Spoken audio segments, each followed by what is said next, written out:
did you know going into the game? What was the determining factor of you leaving Indiana after your sophomore season? Did you know going into the game, win, lose, or draw, I'm out of here?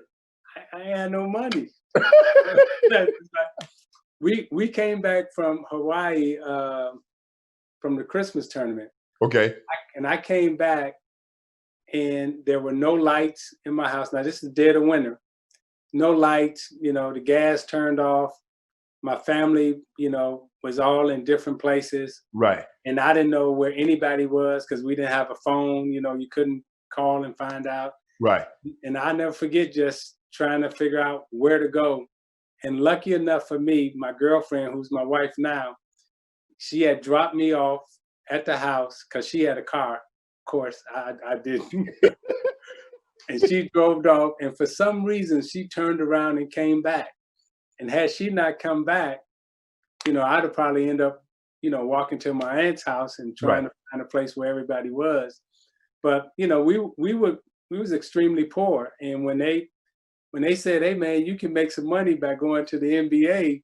And I said, just playing basketball? Yeah. I was like, for real? So, yeah, all you got to do is declare hardship. I said, well, I'm hardship. It's really hard over here where I'm living. Yeah. So we talk about Chicago basketball players, yourself, AD, D-Wade, D. Rose, Antoine Walker, Maurice Cheek, Tim Hardaway, Sr., George Mikan, Mark Aguirre, Terry Cummings. Hey, y'all got a nice little stick out there, Isiah. Yeah, we've done all right. we got. I tell you, my high school graduating class. These are the NBA players and NBA champions. Okay.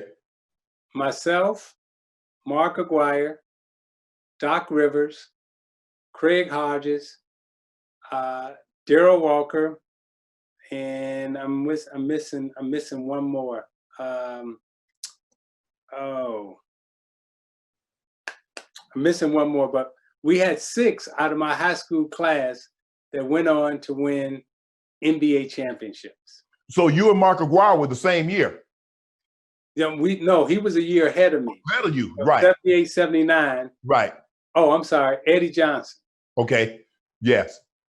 So you declare, you go, I think if I'm not mistaken, Mark Aguirre was the first pick in your draft, right? You were number 2. I was number 2. So did it matter? I mean, because now, guys, it doesn't matter as long as I get drafted. But guys deep down really want to go to team X or team Y. Did it really matter where you were going? And you were just like, I'm going to the NBA. I'm going to be getting a check once a month, twice a month, however it's going to be, but I'm going to have some money in my pocket. So I'm a Midwest boy, and I wanted to go back home to Chicago. Right. And Mark Aguirre and I both were trying to rig the draft.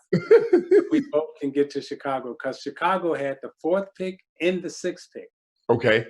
And we were trying to drop all the way down to 4 and 6. So every interview we did, with the teams that were above us, right. We blew the interview. And I'll never forget when I interviewed in Detroit. It was Jack McCloskey and Will Robinson. Okay. And Jack McCloskey, every question that he asked me, I would answer it wrong. And, I'm trying to get people not to like me. Right. And I'll never forget, he looked over at me, he goes, I know what you're doing. I just want you to know it ain't going to work. Number 2, I'm taking you. I was like, all right, the gig's up. Gig's up. You know what to do. Hit the subscribe button to become an official member of Club Shay Shay, where we always do something before 2 something.